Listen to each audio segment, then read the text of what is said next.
జగమే లేదు గంగమ్మ నీ చలువ లేకుంటే మా బతుకు లేదు గంగమ్మ నీ కన్న మాకింక దిక్కెవరు లేరు గంగమ్మ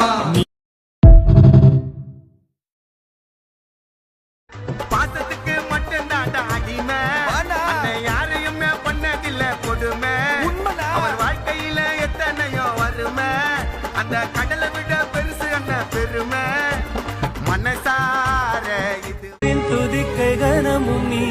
1000 கை உண்டென்றால் நீ ஒரு கை தரக்கூடாதா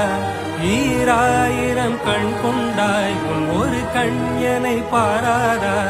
உன்னில் சரணடைந்தேன் நீ கதியே